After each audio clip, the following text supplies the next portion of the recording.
شخص کی بہت ساری نمازیں قضا ہو گئیں، کئی سالوں کی نمازیں قضا ہو گئیں، اب اس کو یاد نہیں ہے، اس کے پاس حساب نہیں ہے، تو اب وہ حساب کیسے لگائے؟ احتیاط والی بات کی ہے کہ بھائی چونکہ لڑکا 12 سال لڑکی 9 سال سے بالغ ہوا ہے تو اسی وقت سے حساب لگا لے تو بہت اچھا ہے. اب بعض لوگ بولتے ہیں یار ہم کیسے حساب لگائیں، کچھ سمجھ میں نہیں آ رہا. تو دیکھیں اس میں تو اب بالکل جو ہے 100% درست حساب لگانا تو مشکل ہے، تو اب محتاط اندازہ کر لے گا. اب میت کو دفنانے کے بعد اس کے سرانے میں کھڑا ہوا جاتا ہے، تو اس کے سرانے میں کھڑے ہو کر کون سے اعمال مسنون ہیں اور کتنی دیر تک قبر میں بیٹھنا مسنون ہے؟ عمر بن عاص رضی اللہ عنہ کو جب وصال ہونے لگا تو انہوں نے فرمایا تھا بھائی مثال دینے کے لیے کہ اتنی دیر رک جاؤ کہ اونٹ ذبح ہو کے گوشت بن جائے، اور عرب تو اس میں بڑے ماہر تھے، جلدی بنا دیا کرتے، تو اس کا مطلب ہے تھوڑی دور تو رکنا چاہیے.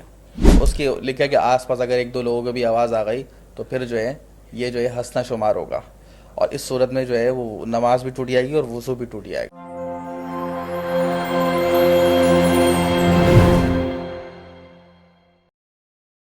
السلام علیکم ناظرین کے نام، میں ہوں ودین الہی. ارجمان اکیڈمی کے پروگرام آپ کے مسائل کے حل میں خوش آمدید. آج ہمارے ساتھ موجود ہیں مسائل کے سلسلے میں ہمارے مہمان مفتی حارث محمود صاحب. السلام علیکم ورحمۃ اللہ. وعلیکم السلام ورحمۃ اللہ وبرکاتہ. مفتی صاحب، سوالات کا آغاز کرتے ہیں. قضاء عمری کے متعلق سوال ہے. پہلا سوال یہ ہے کہ جس شخص کی بہت ساری نمازیں قضا ہو گئیں، کئی سالوں کی نمازیں قضا ہو گئیں، اب اس کو یاد نہیں ہے، اس کے پاس حساب نہیں ہے، تو اب وہ حساب کیسے لگائے؟ بسم اللہ الرحمن الرحیم، نحمدہ ونصلی ونسلم علی رسولہ الکریم، اما بعد. دیکھیں پہلی بات تو یہ سمجھیں کہ قضاء عمری کا مطلب یہ ہے کہ بالغ ہونے کے بعد سے کوئی نماز آپ کی رہ گئی، چاہے وہ نیند کی وجہ سے رہ گئی، غفلت کی وجہ سے رہ گئی، اس کی ادائیگی ضروری ہے. خود رسول اللہ صلی اللہ علیہ وسلم نے حدیث میں واضح فرما دیا کہ اگر تمہاری نیند کی وجہ سے، غفلت کی وجہ سے نماز رہ گئی تو اس کی ادائیگی کر لو.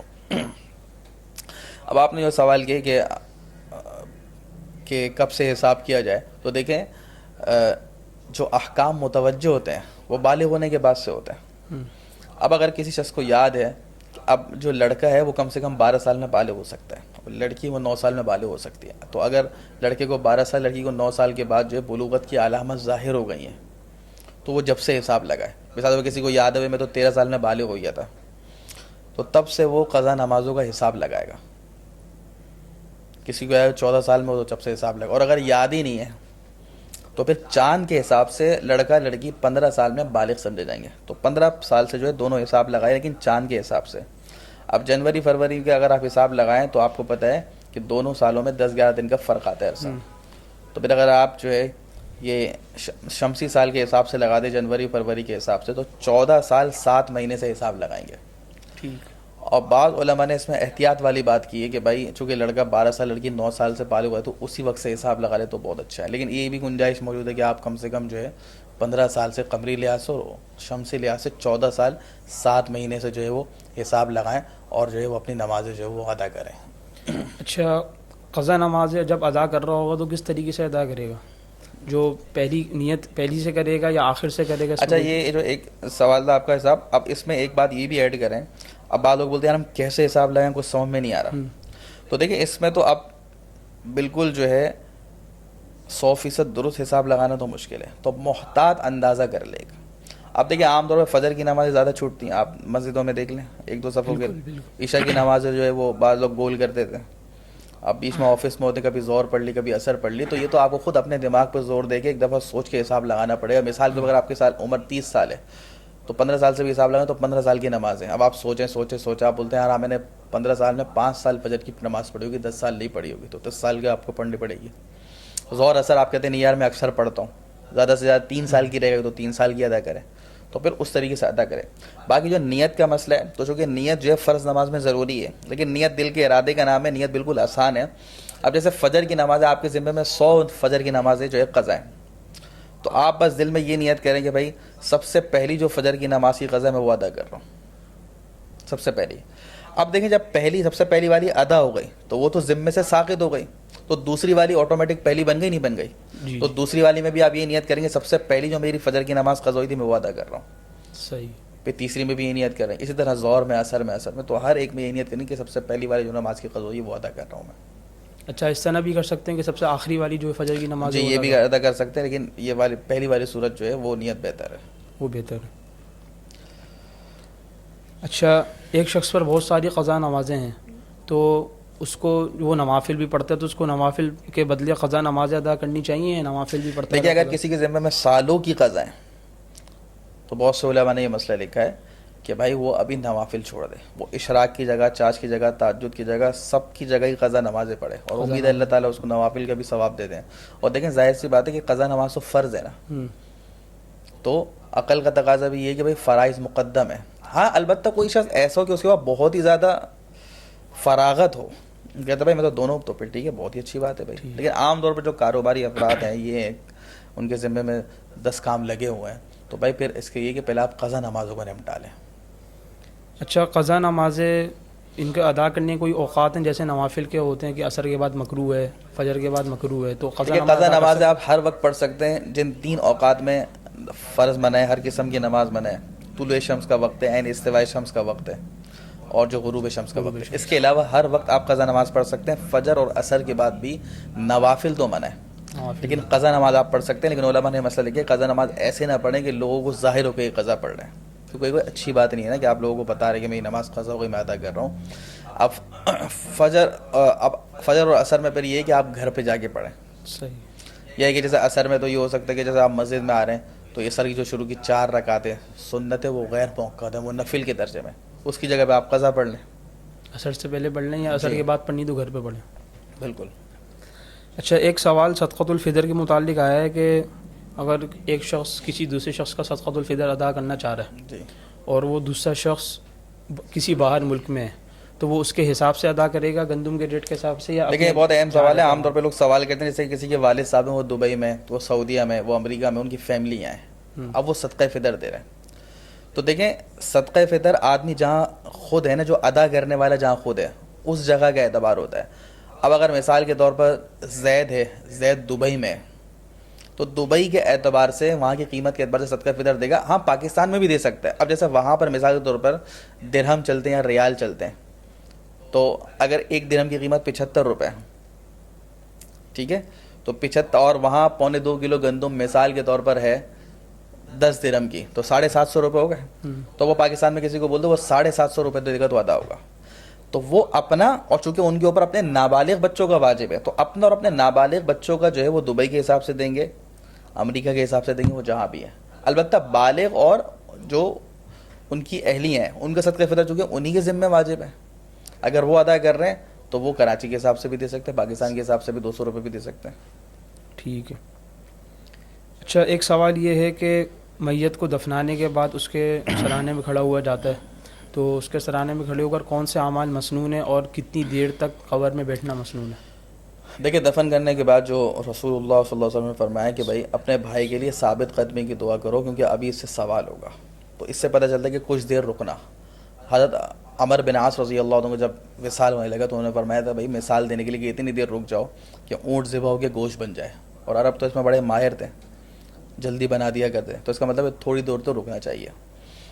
باقی جو عمل ہے جو حضرت عبداللہ بن عمر رضی اللہ تعالیٰ عنہ کی حدیث میں ہے, وہ یہ ہے کہ میت کے سرہانے سورہ فاتحہ اور سورہ بقرہ کا ابتدائی حصہ ہم المفلحون تک, اور پیر کی طرف آخر کی دو آیات آمن الرسول سے آخر تک, یہ روایات میں آتا ہے, یہ مسنون عمل, یہ پڑھنا چاہیے.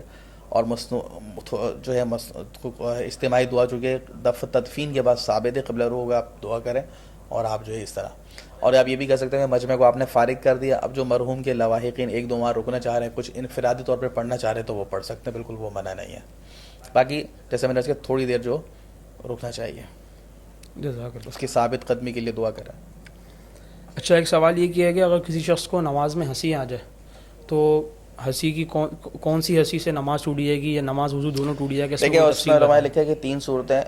پہلی بات تو یہ کہ نماز جو اللہ تعالیٰ سے مناجات ہے, اس میں ادب کا تقاضا یہ کہ آپ ایسی کوئی بات نہ سوچیں.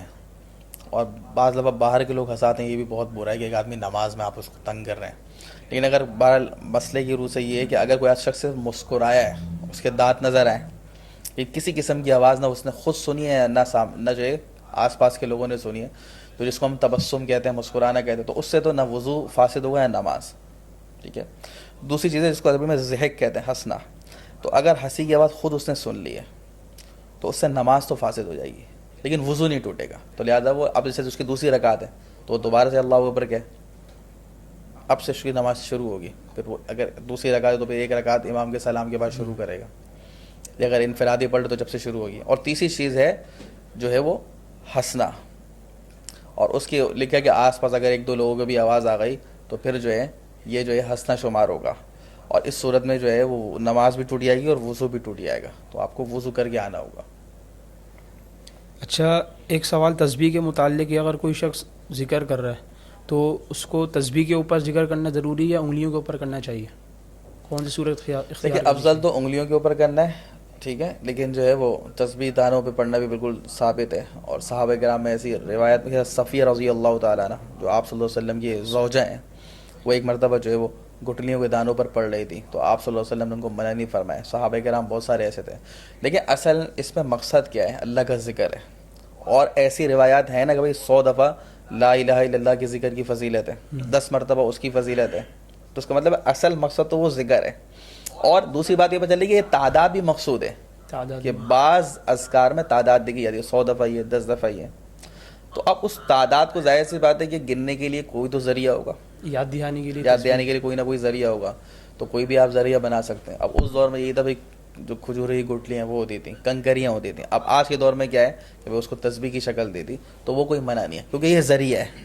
اور یاد رکھیں کوئی چیز ذریعہ واسطہ ہوتی ہے وہ بدعت نہیں ہوتی، وہ کوئی دین میں اضافہ نہیں ہے، اصل مخصوص ذکر ہے، تو اس کو یاد رکھنے کے لیے اگر آپ ان چیزوں کا استعمال کرتے ہیں تو وہ کوئی شرعاً منع نہیں ہے۔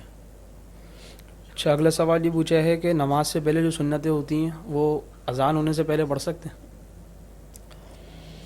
اصل میں دیکھیں اب اس میں دونوں مسئلے الگ الگ ہو گئے۔ ایک تو یہ کہ خواتین کو جو حکم ہے کہ اول وقت میں وہ نماز پڑھ لیں، تو ان پر جو چونکہ اذان کس لیے ہوتی ہے، دو باتیں ہوتی ہیں۔ ایک تو اذان اس لیے ہوتی ہے کہ بھائی جیسے ظہر کی اذان ہوئی تو ایک تو یہ اطلاع دیتی ہے کہ بھائی ظہر کا وقت داخل ہو گیا، اور مردوں کو یہ بھی اطلاع ہے کہ بھائی اب آپ 15 منٹ بعد آپ کی جماعت کا وقت ہے، آپ جماعت کی تیاری کریں، کیونکہ خواتین جو وہ گھر میں ہی نماز پڑھیں گی ان کے لیے وہی افضل ہے۔ اور فقہاء لکھے ہوئے اول وقت میں پڑھ لیں، کیونکہ عام طور پہ عام خواتین کو کام ہوتے ہیں، کام کاج میں لگے پھر وہ نماز دیر دیر تک، بعض دفعہ ایسا ہوتا ہے کہ وہ مکروہ وقت بھی داخل ہو جاتے ہیں جیسے عصر میں، صحیح۔ تو ان کے لیے تو یہ ہے کہ بھائی وہ اذان سے پہلے بھی جب وقت داخل ہو جائے تو ان کے لیے افضل ہے پڑھ لیں۔ لیکن مردوں کے لیے پہلی بات تو یہ ہے کہ افضل صورت تو یہ ہے کہ وہ مسجد میں آ کے باجماعت پڑھیں گے، تو اذان کی بات ہی ہوئی۔ لیکن اگر کبھی ایسی کوئی عذر والی صورت ہے، کہیں سفر ہے، جماعت کروانی ہے، تو اس صورت میں بھی وقت داخل ہو جائے گا تو آپ پڑھ سکتے ہیں، لیکن بہتر یہ علماء نے لکھا کہ اذان کے بعد پڑھے تو یہ اچھا ہے اگر آپ رک سکتے ہیں، لیکن وقت داخل یہ ہونے کے بعد نماز کی سنت کے متعلق ہے کہ نماز سے پہلے جو سنتیں ہوتی ہیں 4 رکعت، سنتوں کا بھی یہی ہے، اگر وہ مرد ہیں تو بہتر تو یہ کہ اذان کے بعد پڑھے، لیکن اگر وقت داخل ہونے کے بعد بھی پڑھ رہے تو تب بھی بلا کراہت جائز۔ اچھا، روزے کے فدیے کے متعلق تفصیل پوچھیے کہ روزے کا فدیہ کیا ہے اور یہ کب ادا ہوگا، کب دینا ضروری ہے؟ دیکھیے بنیادی بات یہ سمجھیں کہ روزے کا جو فدیہ ہے نا وہ ایسے بیمار لوگوں کے لیے ہے کہ جن کی صحت یابی کی امید اب ختم ہو جائے۔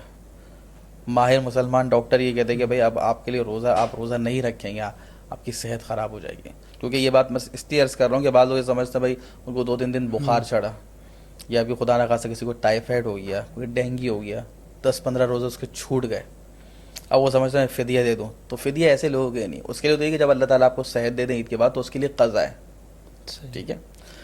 ہاں کوئی شوگر پیشنٹ ہے، شوگر بہت زیادہ ہائی رہتی ہے، گردوں کا مریض ہے، یا کہ بہت کافی بڑی عمر ہو گئی ہے، اب کمزوری ہے وہ رکھ ہی نہیں سکتے، تو ایسے مریضوں کے لیے فدیہ ہے۔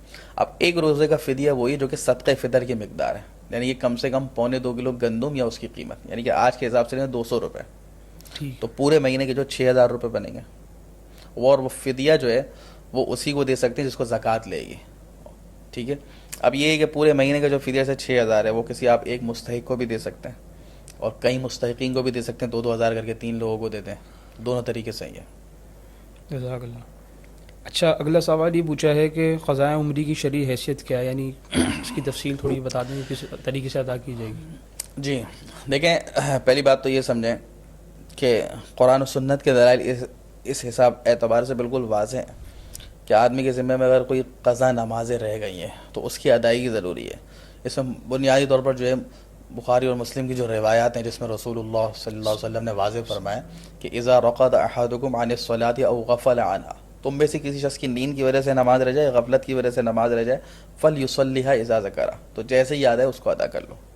اب یہاں 2 سبب بیان کیے، نیند کی وجہ سے آدمی کی نماز ارادہ بھی ہوتا ہے، بسا اوقات الارم بھی لگا، تھکن ہوتی ہے، نکل جائے، آنکھ نہیں کھلی، فرمایا کہ ادا کرو۔ اور غفلت کی وجہ سے یہ جیسے بہت سارے مسلمان بھائی تو بالکل صحیح ہے، تندرست ہے، لیکن وہ نمازیں نہیں پڑھتے، تو یہ غفلت ہی ہے۔ تو عام طور پہ 2 ہی سبب ہو سکتے ہیں، وہ آپ نے بیان فرما دیے۔ اور بخاری شریف کے اندر اس روایت میں یہ الفاظ کا اضافہ ہے کہ لا کفارۃ لہا الا ذالک، کہ بھائی کہ نماز جب قضا ہو جائے تو اب اس کی ادائیگی ضروری ہے، اس کے علاوہ سے کوئی کفارہ بھی نہیں ہے. جیسے ابھی آپ نے جو سوال کیا تھا روزے سے متعلق، اب اس میں دیکھیں کہ اگر کوئی روزہ نہیں رکھ سکتا تو اس کی تلافی شریعت نے کیا کہ فدیہ دے دو آپ. اس طرح حج عمرے کے بعض مسائل میں دم آ جاتا ہے، یعنی بکرا بکری حدود حرم میں ذبح کر دیں، یا بعض مسائل میں صدقہ واجب ہو جاتا ہے، تو اس میں تلافی کی دوسری صورتیں ہیں. لیکن یہاں آپ نے واضح فرما دی کہ اس کے علاوہ سے کوئی کفارہ نہیں ہے. اور اس کی ایک بنیادی وجہ یہ کیونکہ دیکھیں نماز جو ہے وہ یہ ہے کہ اگر آپ کھڑے ہو کے نہیں پڑھ سکتے تو آپ بیٹھ کے پڑھیں، بیٹھ کے نہیں پڑھ سکتے آپ لیٹ کے پڑھیں، اشارے سے پڑھیں، آخری حد تک ہے. آج کل یہ پوسٹیں بھی چل رہی ہوتی ہیں کہ فلانی رات کو یہ عمل کر لو پوری قضائے عمری ادا ہو جائے گی، تو اس کی کیا حقیقت ہے؟ دیکھیں ان جیسی جو روایات ہیں اس کو محدثین نے موضوع قرار دی ہے، من گھڑت روایات ہیں. اور ایک بات، ایک اصولی بات ذہن میں رکھیں کہ اب دیکھیں اس کو آپ خود بھی سمجھیں نا کہ ایک شخص 60-70 سال اس نے نماز ہی نہیں پڑھی، اب وہ 4 رکعت ایسے پڑھ لے سب ادا ہو گئیں، اور ایک شخص وہ جو پابندی کے ساتھ پڑھتا چلا آ رہا ہے، تو دونوں تو برابر ہو گئے. جی. پھر دوسری بات آپ یہ سمجھیں کہ ہمارے جو اللہ تعالیٰ نے دین اسلام دی ہے دین فطرت ہے، اس میں شارٹ کٹ نہیں ہوتے. قرآن نبی کا وسع لا سایہ، کہ بھئی جو آخرت چاہ رہا ہو روزے سے کوشش بھی کرے. قرآن لفظ جہاد سے قرآن بڑا مشقت اٹھانا اللہ کے راستے میں. تو بعض چیزیں ہیں کہ اس پہ تھوڑے عمل پہ ثواب زیادہ ہے، لیکن عام طور پر دین کا مزاج یہ نہیں ہے. تو جہاں بھی کوئی ایسی بات ہوتی ہے کہ بھئی اتنی رکعت پڑھ لو، اتنی قضا ادا ہو گئی، تو وہاں جو ہے مستند علماء کرام سے آپ کو جو ہے پوچھنا چاہیے. تو اصل بات یہی کہ جتنی بھی نمازیں ہوں احادیث سے بالکل واضح ہے، اور اس پہ ائمہ مجتہدین فقہائے کرام آج تک 14 سال سے متفق چلے آ رہے ہیں کہ اس کی ادائیگی ضروری ہے، چاہے وہ مہینوں کی قضا ہو یا سالوں کی قضا ہو. جزاک اللہ مفتی صاحب، ٹائم دینے کا شکریہ. اجازت چاہوں گا. اللہ تعالی ہم سب کو مسائل سمجھ کر اس پر عمل کرنے کی توفیق عطا فرمائے.